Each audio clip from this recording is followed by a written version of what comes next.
gouvernementale formée mercredi a tenu sa première séance de travail. La substance de ce premier conseil des ministres dans cette édition. Au Congo, les deux principales plateformes de l'opposition donnent de la voix. Elles ont posé mercredi des conditions à leur participation à la présidentielle du 20 mars prochain.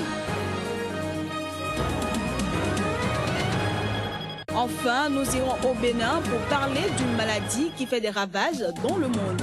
Il s'agit du cancer.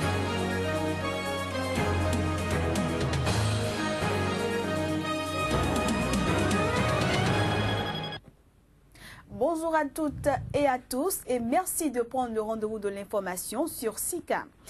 On démarre cette édition par le Burkina Faso où le premier gouvernement de l'ère Paul Kabatieba est connu depuis mercredi.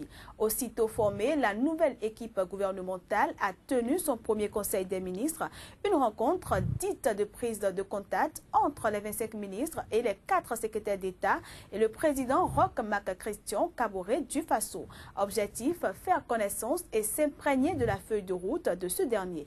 Les précisions avec notre correspondant Claude Romba. Au palais présidentiel de Kosema Ouagadougou, ce mercredi après-midi, les ministres du nouveau gouvernement arrivent un à un. Simon Compaoré, l'ancien puissant maire de Ouagadougou, seul le ministre d'État chargé de l'administration du territoire et de la sécurité est présent. Il est 16 h, le gouvernement au grand complet prend place dans la salle du Conseil des ministres. Quelques minutes plus tard, ils sont mis en confiance par le Premier ministre Paul Kabatieba, suivi ensuite du président Roch Marc Christian Kaboré.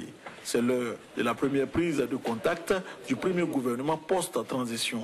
Une heure d'échange pour situer le contexte à la nouvelle équipe gouvernementale. Le travail, la responsabilité, l'éthique, la lutte contre la corruption, l'impunité,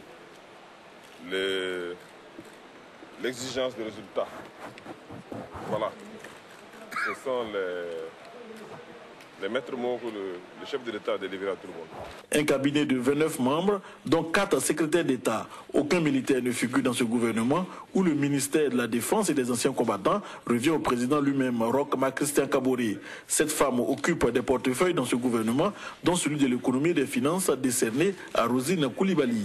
L'ancien maire de Ouagadougou, Simon Compaoré, devient le numéro 2 du gouvernement. 2 journalistes entrent dans ce nouveau gouvernement. L'ancien correspondant de RFI et promoteur de la radio Omega, Alpha Bari, est le nouveau chef de la diplomatie burkinabé. Rémi Fulgence Dandinou, de la télévision privée Burkina Info, est nommé ministre de la Communication, chargé des relations avec le Parlement.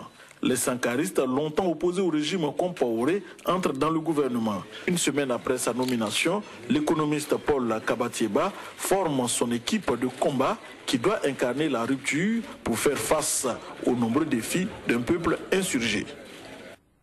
D'un conseil des ministres à un autre, en Côte d'Ivoire, le nouveau gouvernement formé par le Premier ministre Daniel Kablan-Duncan a tenu ce mercredi son premier conseil des ministres.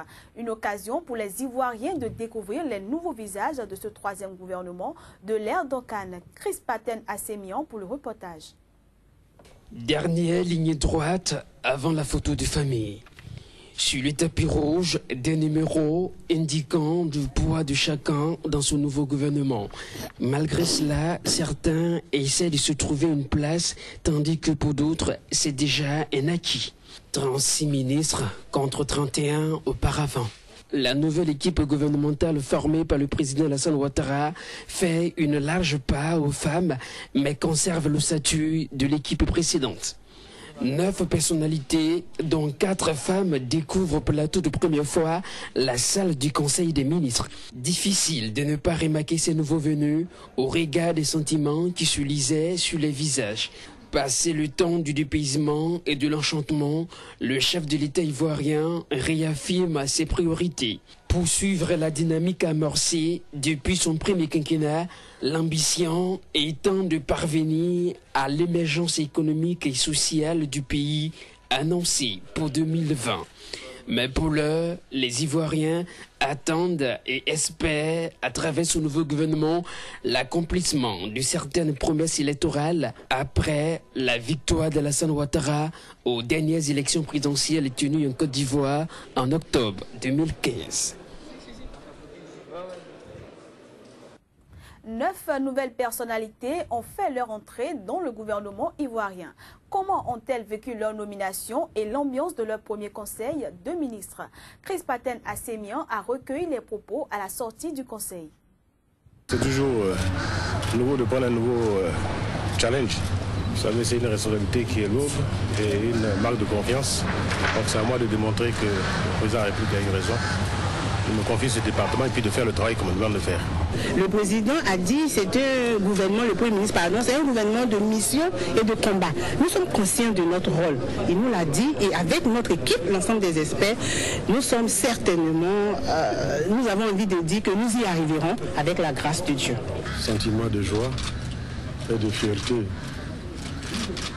d'avoir été choisi par M. le Président de la République pour diriger donc cet important département qui est l'économie et les finances.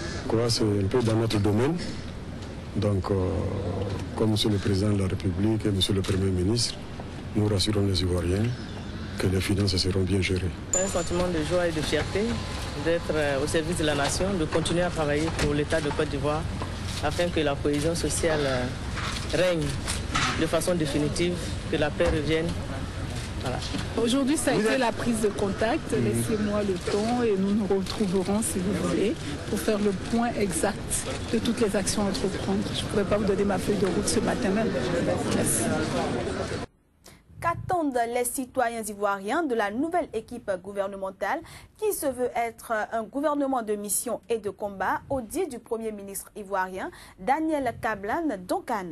Certains Ivoiriens ont livré leurs attentes à notre correspondant Chris Paten Assemian.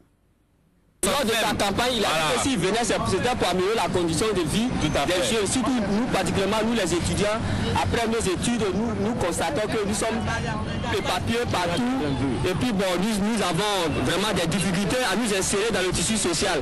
Donc il faudrait que vraiment ils pensent à nous. J'ai constaté qu'il y a beaucoup de femmes dans le gouvernement. Il y a des garçons aussi qui sont là, des hauts niveaux qui sont là, qui peuvent prendre ses plats à la maison, donner tout ça aux femmes. Bon, donc, on est là. Je pense qu'il n'y a pas grand changement.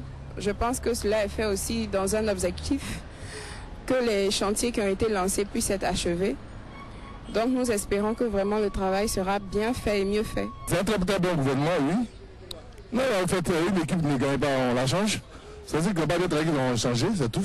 J'ai dit au nouveau ministre aujourd'hui, en fait, ils ont vu quand même leur frère parti. Oui, leur frère parti. Ils ont vu que lui qui ne travaille pas bien, il fout le camp. Ici, là, c'est pas un champ de quelqu'un, c'est pas un champ de pouvoir de quelqu'un. On te nomme là, c'est pour travailler. Si tu ne travailles pas, tu fous le camp. Sur un tout autre registre au Congo, les deux principales plateformes de l'opposition posent des conditions à leur participation à la présidentielle du 20 mars.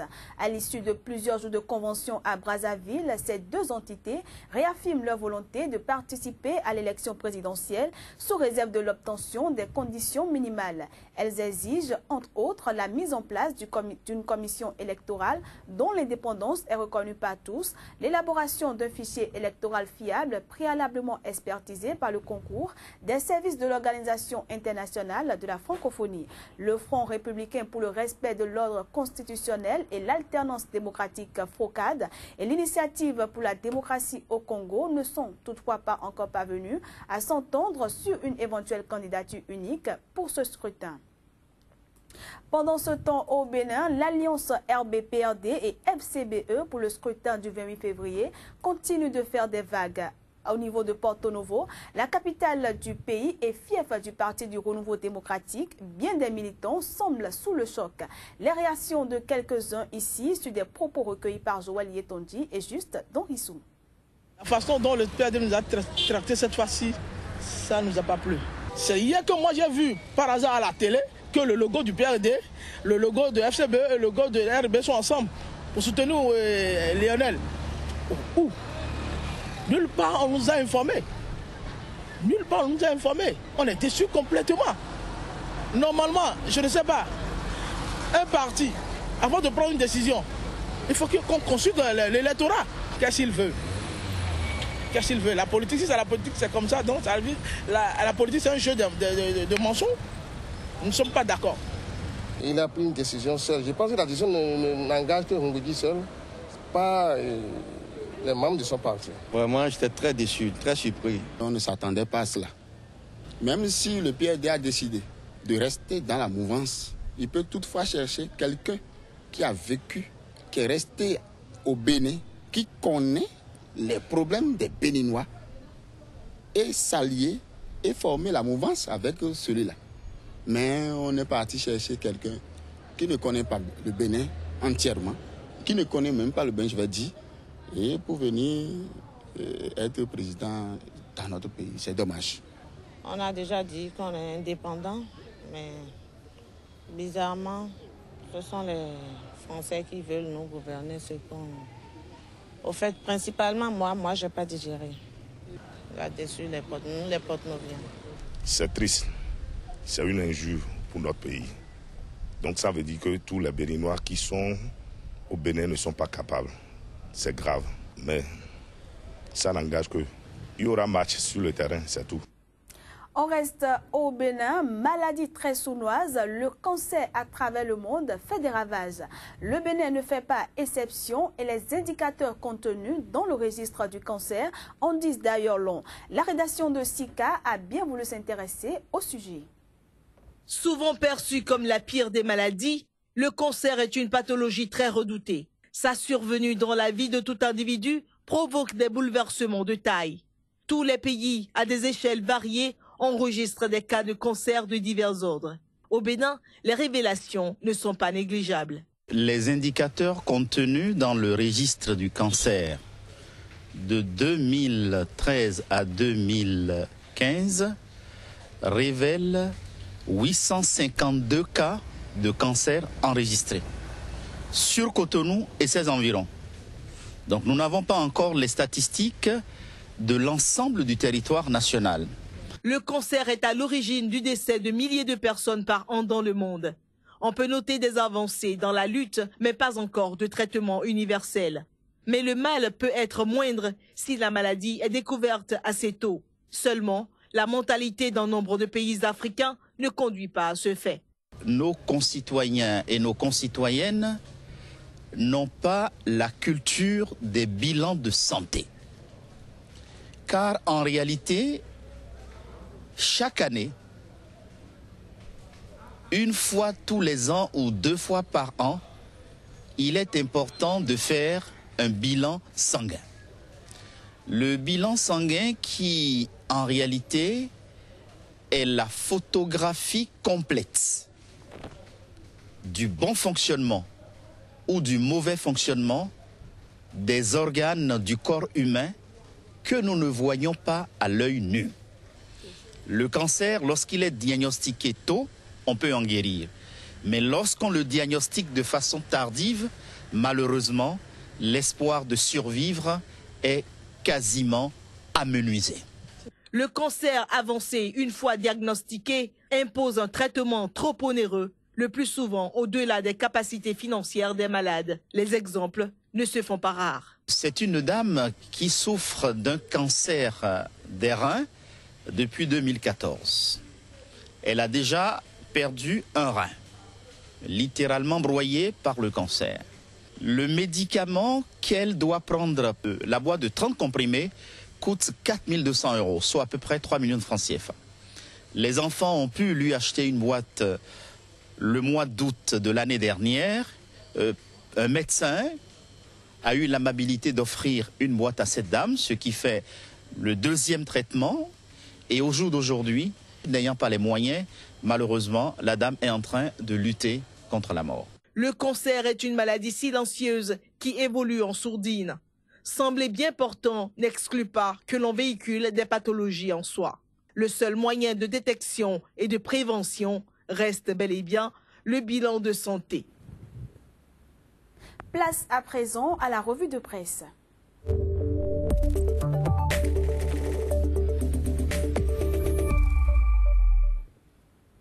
Quand je viens maintenant, bonjour. Bonjour Candice Debout. Ravi de vous retrouver. Merci. On démarre cette revue par le Burkina Faso, où le premier gouvernement est connu et compte 29 membres. Oui, c'est bien cela. À waga.com, nous en parle et photo à l'appui. Il affiche le Premier ministre Paul Kaba Tiba forme un gouvernement de 29 membres. Le Faso Net parle de prise de contact du gouvernement Thiéba 1 et montre que les ministres sont aussi tout heureux que leur premier ministre. Et puis le Fasozine gouvernement les confidences des tout nouveaux ministres du gouvernement Thiéba. Et pendant ce temps, en Côte d'Ivoire, l'heure est au grand chantier, telle la réduction du chômage et la réconciliation. C'est bien cela, et avec le combat politique que Charles Kona Bani compte mener, et sur son combat politique, Charles Kona Bani prévient ses adversaires politiques. Nous allons poursuivre. Ce que le gouvernement Ouattara a poursuivi, c'est bien sûr les contrats à durée indéterminée pour tous les chômeurs de plus d'1 an, grâce à de nouveaux services. Et également Abidjan Net nous apprend qu'avec l'ONU, il faut donc compter avec l'accélération des efforts de réconciliation nationale en Côte d'Ivoire. Et c'est l'ONU qui insiste là-dessus. Et pour finir, les terroristes continuent de troubler la quiétude des populations au Cameroun. C'est bien cela. Journal de Cameroun.com nous apprend qu'il y a eu un attentat suicide qui fait donc une dizaine de morts dans l'extrême nord du pays. Et Camer Post également revient sur cette actualité et note plutôt qu'il s'agit de 12 morts dans un attentat suicide contre une mosquée également au nord du Cameroun. Et toujours parlant de ce Cameroun et l'insécurité, eh bien dans l'Amadoua, 500 millions de francs CFA de rançon versés aux preneurs d'otages pour le compte de l'année 2015 qui venait donc de s'achever. Merci à vous, Kodjovia Meton, pour toutes ces informations. Ce fut un plaisir. Et je vous souhaite de passer une excellente journée. Merci à vous autant et à vous, téléspectateurs également. Et voilà, mesdames, messieurs, ce sera tout pour cette édition. Merci à tous pour l'attention.